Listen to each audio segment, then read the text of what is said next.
Então,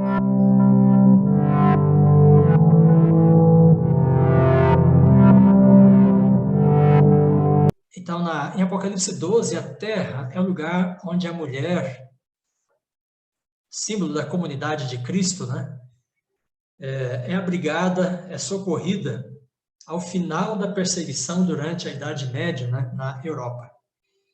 Então, Gilberto, estava dizendo que, quando olhamos para a história americana, a Revolução Americana inaugura um novo regime, né, não só na América, mas no mundo. Então, em 1776 ocorre a Revolução Americana, e após esta revolução é que vem a Revolução Francesa, né?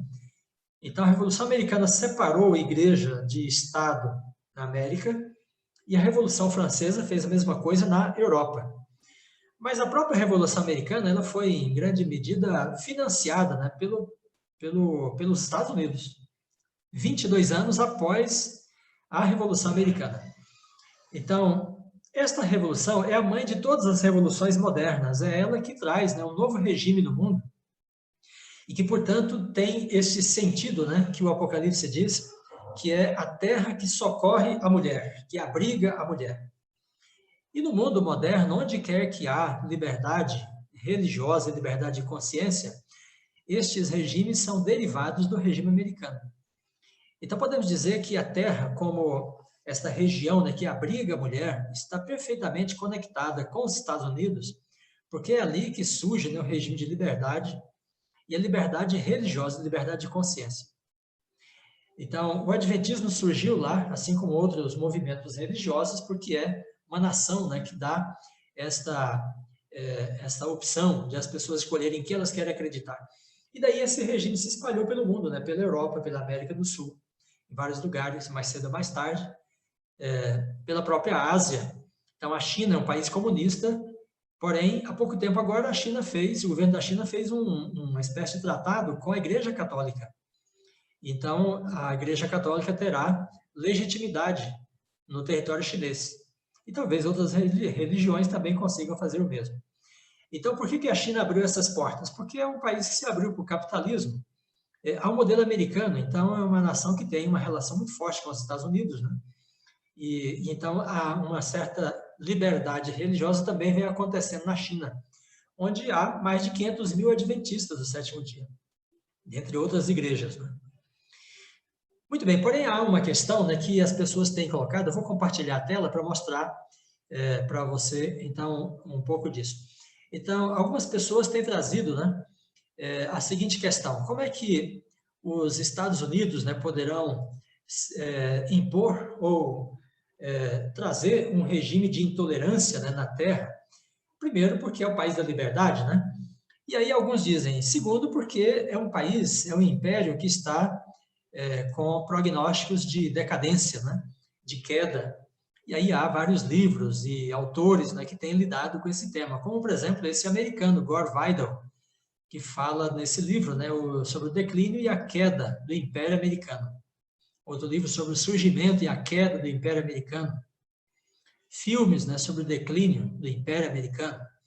Então as pessoas perguntam, mas como é que vai haver decreto dominical, né? É uma previsão em Apocalipse 13, né? Por parte dos Estados Unidos. Como é que isso poderá se estender pelo mundo, né? Se os Estados Unidos estão perdendo a sua influência no mundo? E estão aí, então, essas capas, né, de livros e de filmes tratando desse assunto. Por outro lado, então, nós olhamos para o Apocalipse 13 e falamos, bom, a primeira besta tem que ver com a Europa e a segunda com a América, as duas vão se juntar, então aí virá um regime de intolerância para com aqueles que guardam a palavra de Deus. Mas a Europa também, é dito, está em declínio, né? Então está aí a revista Time com essa capa, né? O declínio e a queda da Europa.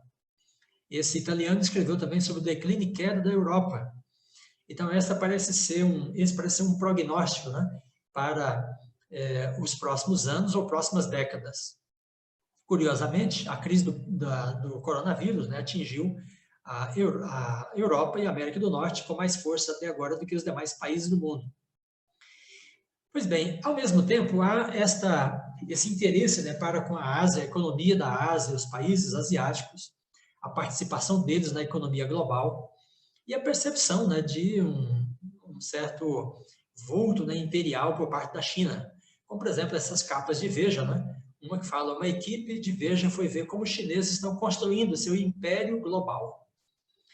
Sobre a educação, essa outra revista de capa azul fala como os chineses estão desenvolvendo uma educação de qualidade e baixo custo em sua corrida para a liderança mundial. Então, estas capas, esses livros, né, dão conta dessa percepção e as pessoas trazem para a interpretação adventista esta questão, né?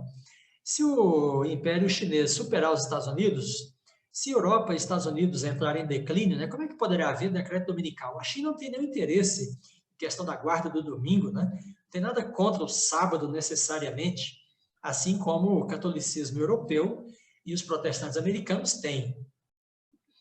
Então, em vista destas questões, eu tenho estudado esse assunto e vou falar aqui um pouquinho de alguns dados para você ter uma ideia e poder responder essa pergunta, né? Se eventualmente algum dia a China poderá estender a sua bandeira, né, na frente do Capitólio da Casa Branca e aquele país, então, finalmente ser dominado pelo Império Chinês. Eu tenho estudado esse assunto, já escrevi bastante material sobre isso, tem artigos pela internet, em revistas, tem livro, A Mitologia do Império, e tem também O Último Império, publicado pela CPB. Muito bem, eu vou falar então de alguns números, alguns dados, né, nos próximos minutos, para que você tenha uma ideia do que é o poder americano no mundo e do que é o poder chinês também. E aí você poderá estabelecer a sua própria análise, né, a partir desses dados. Muito bem, dados da revista Forbes sobre as maiores, ou melhor, as maiores empresas que atuam na economia no mundo, não da revista Forbes ainda.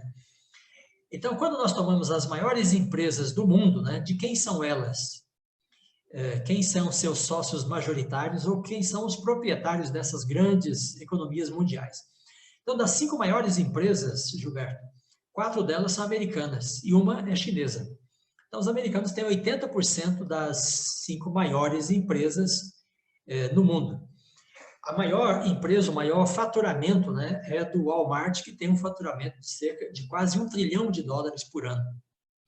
Depois, quando consideramos as 50 maiores empresas, né, os Estados Unidos são donos de 30, ou os americanos, cidadãos americanos, né, dos Estados Unidos são donos de 30 delas. Das 200 maiores, aí dessas 50, então a China tem 5. E das 200 maiores, então, os americanos têm 96, quase metade, e a China tem 14.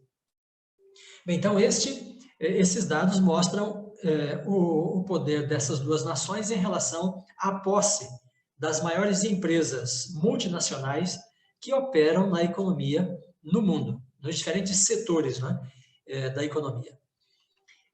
Agora, da revista Forbes, então, as pessoas mais ricas do mundo, né? Quem são as 25 pessoas mais ricas do mundo e de onde elas são? Então, 17 deste clube, né, de 25 dos mais ricos do mundo são americanos. Estão eles aqui em azul, né? O homem mais rico do mundo hoje, segundo esses dados, o Jeff Bezos, dono do Amazon, com mais de 100 bilhões de dólares, né, na sua conta, ou no seu patrimônio. E depois temos 2 chineses, né, que estão nesse clube, que é o 18º e o 19º da lista, cada um deles com 43 bilhões de dólares no seu patrimônio pessoal. Muito bem, então aqui tem alguns franceses, tem 2 franceses, tem um mexicano, tem um indiano, um canadense, e 2 chineses, os demais todos são americanos. Então, quando tomamos esses dados, né, então percebemos quem são as pessoas que têm o poder, né, no mundo, porque o poder no mundo moderno depende primariamente de dinheiro, de dólares. Então, esses são os 25 homens mais ricos do mundo, 17 deles americanos. Podemos falar também sobre o PIB, né, das nações, a produção de riqueza em termos de serviços e produtos. Então, o PIB dos Estados Unidos é de 21,5 trilhões de dólares, dados de 2019. E o PIB chinês de 14,2 trilhões de dólares.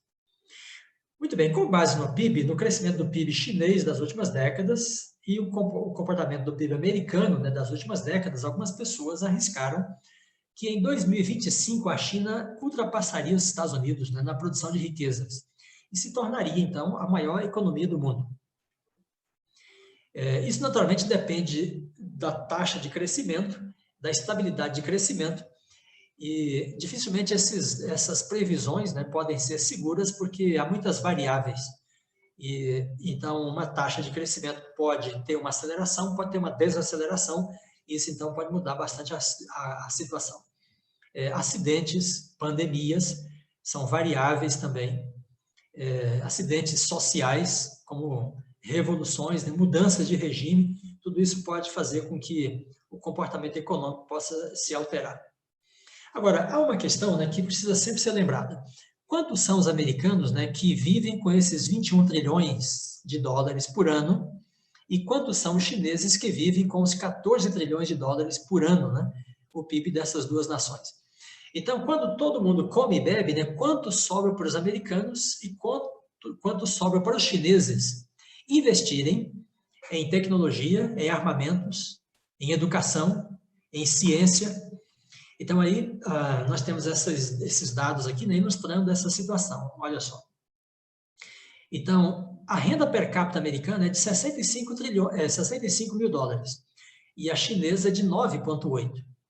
Então, a renda per capita chinesa é um pouco mais de 15%, né, da renda per capita americana. Então, aí é a conta quando você divide o PIB americano pela população dos Estados Unidos e divide o PIB chinês pela população da China. Então, os americanos são 350 milhões de pessoas. Os chineses são 1 bilhão e 400 milhões de pessoas. Então, por isso eu disse, quando todo mundo come e bebe, né, para sobreviver, quanto sobra para investimento nas áreas estratégicas? Então, esses dados aqui nos levam, por exemplo, a esta soma aqui. Ó. Aqui nós temos os dados militares das principais nações do mundo, né? E esses são dados de 2018. Então, em 2018, os Estados Unidos gastaram 648 bilhões na sua defesa. O seu orçamento militar, em 2018. A China, 250 bilhões. Então, aí depois, as 7 nações seguintes, né, juntamente com a China, todas elas juntas gastaram em 2018 o que os Estados Unidos gastaram sozinhos. Então, isto sugere para nós, né, quantos soldados mais os Estados Unidos podem ter, quanta tecnologia de guerra mais eles podem ter, e quanto melhor eles podem defender o seu império, né, em relação às demais nações. Porque uma vez que eles têm esse PIB de 21 trilhões, depois que todo mundo come e bebe, né, quanto sobra para eles? Então, eles têm um orçamento militar do tamanho das 8 nações seguintes, porque eles têm um PIB maior, uma população um pouco menor. Então, nós podemos também observar esse quadro aqui, né? Então, veja, um pouco mais de 1/3 do orçamento militar do planeta é só dos Estados Unidos. Depois, um pouco mais de 1/3, 36% também, é das 8 nações seguintes, incluindo a China. E depois, o resto do mundo tem 27,7%, né, nesse orçamento militar.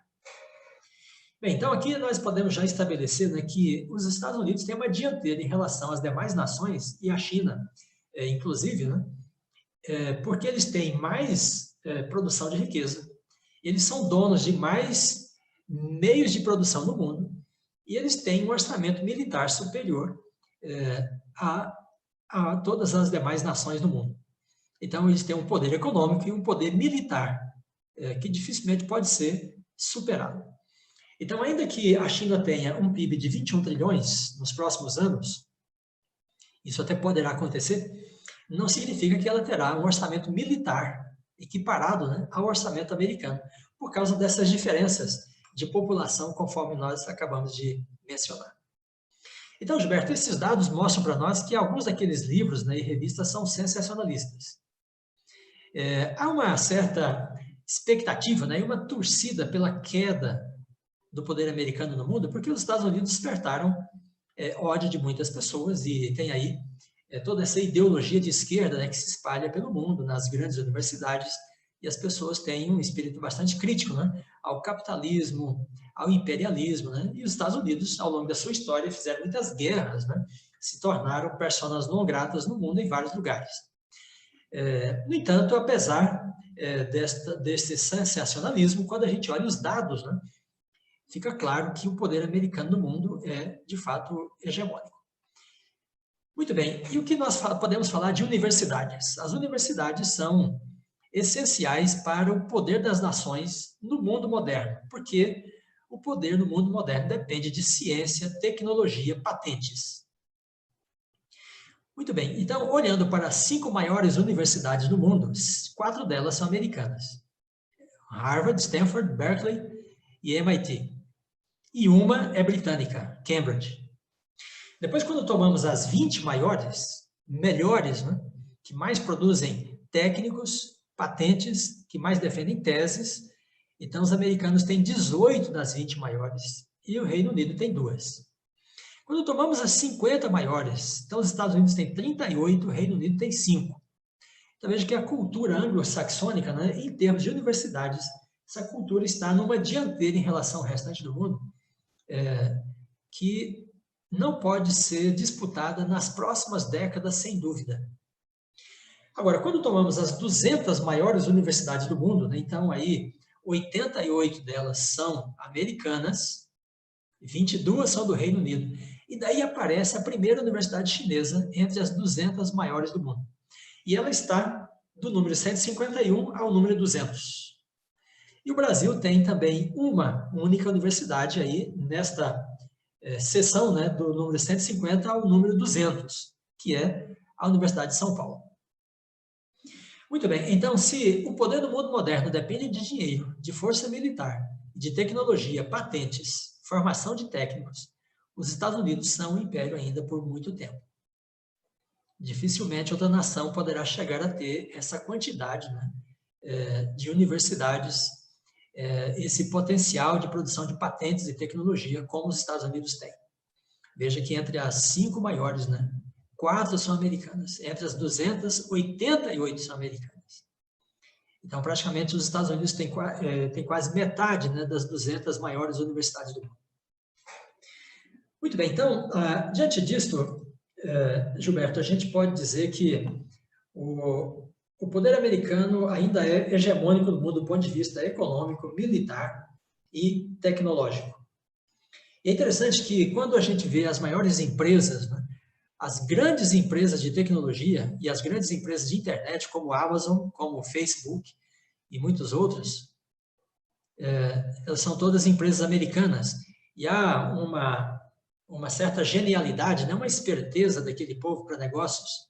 E o próprio Immanuel Kant, né, diz que recebeu o Benjamin Franklin na Europa e o chamou de o novo Prometheus. E aí Kant, né, disse que a mente de Franklin era de fato admirável, porque ele era de uma capacidade inventiva que Kant disse não havia paralelo em toda a Europa. Então, quando você observa o crescimento da economia nos últimos anos, a gente percebe que essa capacidade de invenção deles, né, os puseram numa dianteira, porque se tecnologia e internet tivessem sido dominadas por outras nações do mundo, talvez elas pudessem ter superado os Estados Unidos nesse momento. Mas nos últimos 20 anos, a economia americana se fortaleceu bastante, por causa das empresas que eles abriram, né, nesse setor. Muito bem, além dessa superioridade social, econômica e militar, né, nós também podemos dizer que os Estados Unidos têm que nós podemos chamar de hegemonia cultural. O que seria exatamente isso? Então, hegemonia cultural significa dizer que os Estados Unidos conseguiram promover para o restante do mundo a sua cultura, né, como nenhum outro país ou nação conseguiu ao longo da história humana. Veja, eu estou fazendo uma declaração muito forte. Então, nem o Egito, nem a Grécia com o helenismo, nem o Império Romano, nem o papado medieval, nenhum desses impérios conseguiu atrair, né, para si a atenção do mundo, do ponto de vista cultural, quanto a cultura americana. Isso, em grande medida, Gilberto, se deve ao fato de os americanos terem desenvolvido, né, Hollywood como uma verdadeira fábrica de ideologia e cultura. Então, para você ter uma ideia, de cada 100 filmes que rodam no Brasil, todos os meios, né, 80 são produzidos só em Hollywood. Netflix está aí para testemunhar disso, né? Então, através dos filmes, os americanos estão ensinando as pessoas do mundo como elas devem se vestir, o que elas devem comer, né? Então, fast food se tornou uma coqueluche no mundo, né? As pessoas saem de casa para ir, às vezes, quilômetros de distância para comer um sanduíche, ao modelo do fast food americano. E até, Gilberto, não sei se você sabe disso, né? Mas um dos maiores inimigos da cultura americana, que é o ditador da Coreia do Norte, né? Consta que ele é um consumidor inveterado de hambúrguer, sabe? De sanduíches com hambúrguer, né? Por isso ele está muito gordinho, quase morreu um tempo desse, né? Diz que tem pressão alta, diabetes, etc.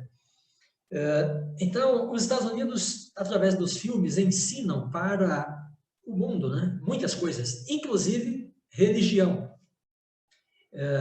Como as pessoas devem viver, como deve ser a família, né? Então, os filmes são uma espécie de escola que conseguiu colonizar quase que o mundo inteiro, né? E eu já conversei com pessoas da China, da Rússia, né?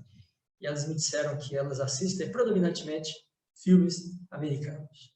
Dessas duas nações, a Rússia ex-comunista e a China, uma nação comunista.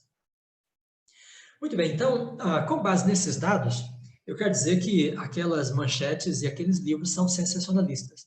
Os dados dão conta de que os Estados Unidos têm uma dianteira como um império pelas próximas décadas. Dificilmente ele pode ter uma concorrência, né, forte do ponto de vista tecnológico, militar e econômico por parte de outra nação da Terra. Além disso, Gilberto, outra coisa que devemos pontuar, né, é que o conceito de império ainda não se aplica à China.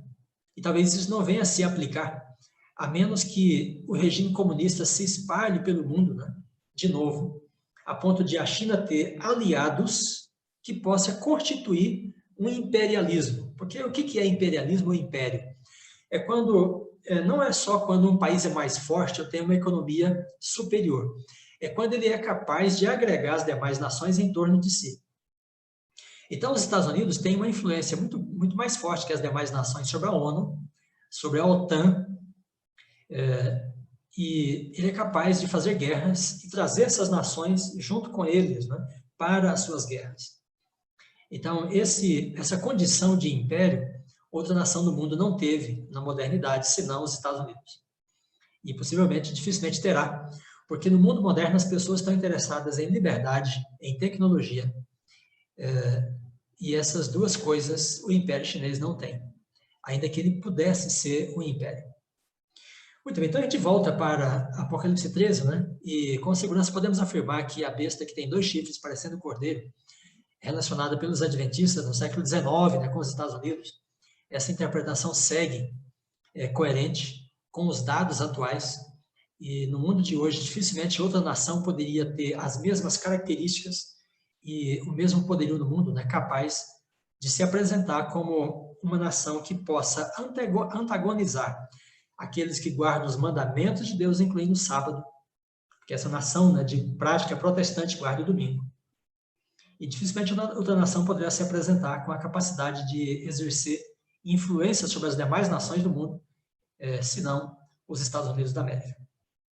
Eu gostaria de finalizar, Gilberto, mostrando algumas falas de presidentes americanos e pensadores americanos, né, que mostram para nós o que os americanos pensam deles mesmos em relação ao mundo. Porque nós falamos isso aqui, né, estamos pregando esse assunto das profecias, e a pessoa pode dizer, olha, os Estados Unidos nunca vão dominar o mundo, né, nunca vão influenciar as demais nações do jeito que vocês estão dizendo, né, isso é uma mania de perseguição. Mas o que os americanos pensam do papel deles no mundo? Olha, está aí o Reino Niebuhr, né, que é o maior filósofo da cultura americana, da história americana. Ele diz, a história conferiu aos Estados Unidos a grande responsabilidade de defender os valores da civilização ocidental. Então, essa é uma declaração de império, né, porque ele diz que os Estados Unidos têm um papel na preservação dos valores, né, da modernidade do mundo. Portanto, se sente legitimado a agir para preservar esses valores. Madeleine Albright foi a secretária de Defesa do governo de Bill Clinton, no final da década de 90. E então, diante de uma guerra que os Estados Unidos faziam na época, ela chegou a dizer assim: se nós temos de usar a força é porque somos a América, somos a nação indispensável. Nós temos estatura e nós enxergamos mais longe em direção ao futuro.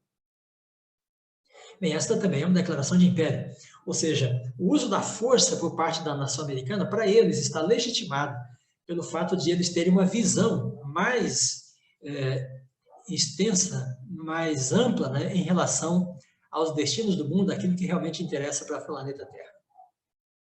Deixa eu citar o ex-presidente Barack Obama, né, no discurso de posse de segundo mandato. Ele dizia assim: a história nos diz que, embora essas verdades, liberdade, felicidade e vida, sejam autoexplicáveis, ele dizia, elas nunca se realizam por si mesmas. E embora a liberdade seja um dom de Deus, ela deve ser garantida por seu povo aqui na Terra. Então, essa é a fala do presidente dos Estados Unidos naquela ocasião. Então, ele dizia, a liberdade que os Estados Unidos têm é um presente de Deus para a humanidade, mas ele tem de ser, a liberdade tem de ser estabelecida, né, pelo povo de Deus. No pensamento dele, quem é o povo de Deus? É o povo dos Estados Unidos. Daí ele disse ainda, precisamos manter nossa vitalidade econômica e nosso tesouro nacional. É assim que vamos preservar nosso planeta, que foi entregue aos nossos cuidados por Deus. Então, aqui nesse caso, Gilberto, o ex-presidente Barack Obama, né, dizia que Deus entregou o planeta Terra aos cuidados dos Estados Unidos.